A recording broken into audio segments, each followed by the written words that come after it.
So AEW All In and WWE Wrestlepalooza are in the books. We're going to compare and contrast the shows, and stay tuned. At the end of the video, we'll see if we can come up with who won the night. The September 20th Wars, not the Monday Night Wars, the September 20th Wars. Yeah. So, Glenn, what's your general feeling after watching some 10 hours of wrestling yesterday? Well, full disclosure, I did not watch all of AEW's pay-per-view. I had to go home and get ready to go to work the next day.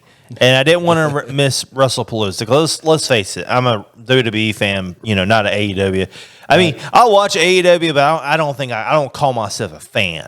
I think to be a fan, you got to be a regular consumer. I'm like a AEW casual. Yeah. But do I know who most of the people are? Yes. I mean, I know what's going on to some extent. Although you had to explain a few things to me. But here's the thing. Even though, like I said, I'm not an AEW fan, the AEW pay-per-view was actually pretty good. The Wrestlepalooza pay-per-view was better than I expected. So we actually had two good, pay-per-views. Both pay-per-views were great. Both of them had highlights. Both of them had lowlights. I think AEW did go a little extra, which they go a little extra anyway. I mean, they go a lot of extra. How long was the card? 8 hours, including the pre-show? Well, 6 hours, 2 to 6. I'm sorry, 2 to 8. It was about 6 hours. I think they went over on purpose into Wrestlepalooza. Oh, yeah. Because they already got your money. And they did that. Well, they did that when Saturday night's main event went head-to-head with them. They're purposely eating into that time slot. They know that if they start the show at 7 at the same time, people are just going to watch WWE. But if you've already paid to watch their show, and that starts at 3 and it lasts till midnight, they've already got your money. So you either going to watch the show that you paid for, which is what they're probably hoping is that you're going to watch their show because you already paid for it, or you'll just get less show for your money by switching and watching these other guys. Here's another thing. I think a lot of people don't realize this. You can go back and watch a show whenever you want. Yeah. You can watch both on replay. So if you wanted to stop watching All Out so that you could watch Wrestlepalooza live, you could do that and then just go back and watch whatever you missed of All Out. It's not like Wrestlepalooza is going to spoil what happened on All Out, unless of course Eric Bischoff is there and he wants to tell you about Mick Foley winning the World Championship. But they know that if you're already towards the end and and you got this hyped up tag match, which I'm glad I didn't see because it had whatever synchronized moves and crap in it, and then you had the main event, you're going to watch that. You're going to want to watch that. I mean. I was even curious about the ladder match, and I already knew, in my head, what it was going to be. But I was curious about it. I don't like the Young Bucks. They taint anything that they do with garbage. I've not seen one Young Bucks match that I've liked, and I'm not like an AEW hater like Jim Cornette. I love Kenny Omega. I think Takeshita and Okada are great. I like, Hangman Adam Page. There's a lot of things I like. And that was one thing about the AEW card as a whole that I was actually surprised on. Is they had a lot of traditional wrestling in the show. Yeah, there were moments where people didn't sell this massive devastating maneuver and got back up on their feet and all this other kind of crap. That did happen, but it was toned down. The Edge and Christian the Adam Copeland and Christian versus FTR match. That was just a classic tag match. The Mercedes Moné versus who was it? Rio, Rio, great wrestling match. The women's title match that Chris Statlander won, great match. Even the thumbtacks and table match with Briscoe and MJF was actually. It was done well. It was good. Yeah. It was good. Yeah, I'm not usually into the super violent stuff. Let's go over some high points and low points of both shows and kind of compare those two. So let's start with AEW. It was first up. So what do you think the high point was here? I can't help but think that Chris Statlander defeating Tony Storm, Jamie Hayter, and Thekla was the high point. And it was a dark horse high point. Yeah, it was not a match that I thought. Nothing against any of the women in the match. Right. It was interesting though because in AEW women's wrestling tends to be their division is not as well developed as WWE's women's division is. I wasn't expecting a great match. We already had Rio and Mercedes, which was a great match. I thought that as far as women's wrestling was concerned, that was going to be the best match of the night. And then you had this match come come out, and you had a surprise victory with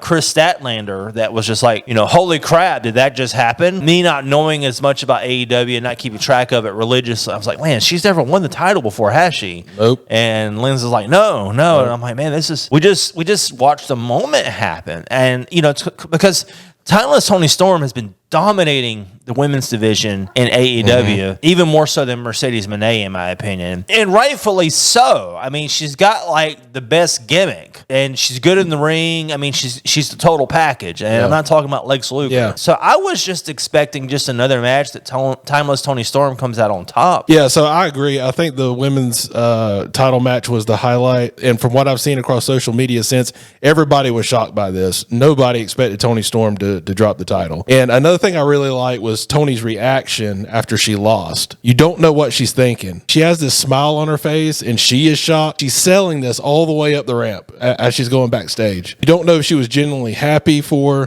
Chris Statlander or if she's going to lose her mind over this. You just don't know, because part of her character is that she's crazy. So you don't know where this is going to lead for Tony Storm. But at the same time, while everybody was shocked, I didn't see anybody upset that Chris Statlander won.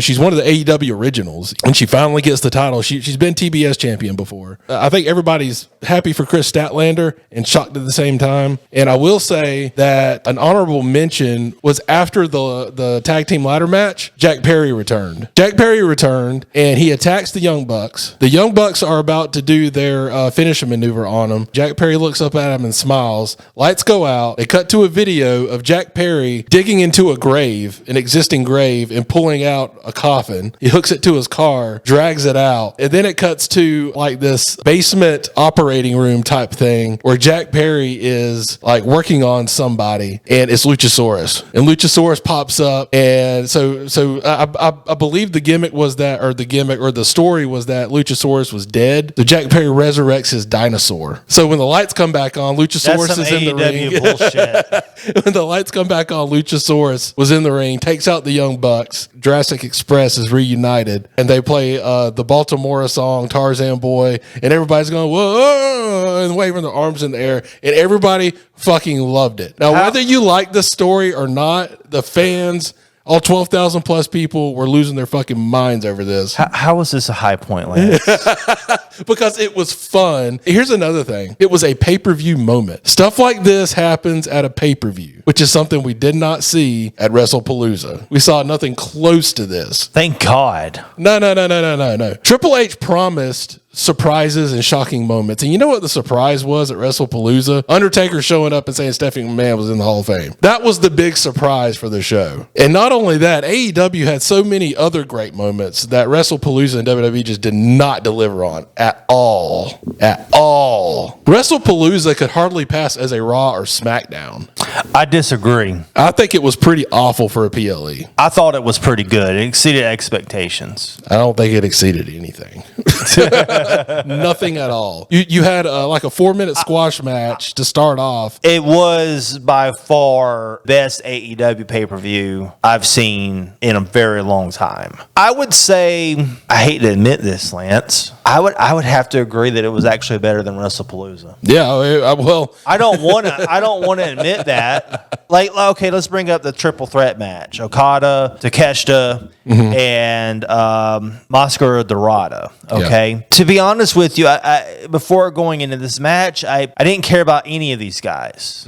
Okay, I do happen to think that they're good. It's not like I dislike them. They're just not over with me. I had no idea who Mascara Dorada was, but in the course of this match, Mascara Dorada had me wanting him to win the damn match. Yeah. For this like bullshit title, Continental Unified, whatever title that I don't understand. I'll admit that is a convoluted title that I just don't get. Yeah, it's got the rules of this title, but it doesn't have the rules of this title. I don't get it, but they're unified somehow. Yeah. But I mean, that's just AEW bullshit. But the match itself, Mascara Dorada I knew he wasn't going to win, but that made me even want him to win even more, because I knew that they weren't just going to let this random CMLL guy that just showed up win this belt in a match with these two guys that are like, pretty big names in AEW. They're very well over with the fans and everything. The match was incredible. And Mascara Dorada, I'm like, this is one of the best luchadors I've ever seen. Where's this guy been? I wanted to see more of him. If I'm watching you for the very first time, and the only thing I want to do is see more of you, then you did something in that ring that was incredible.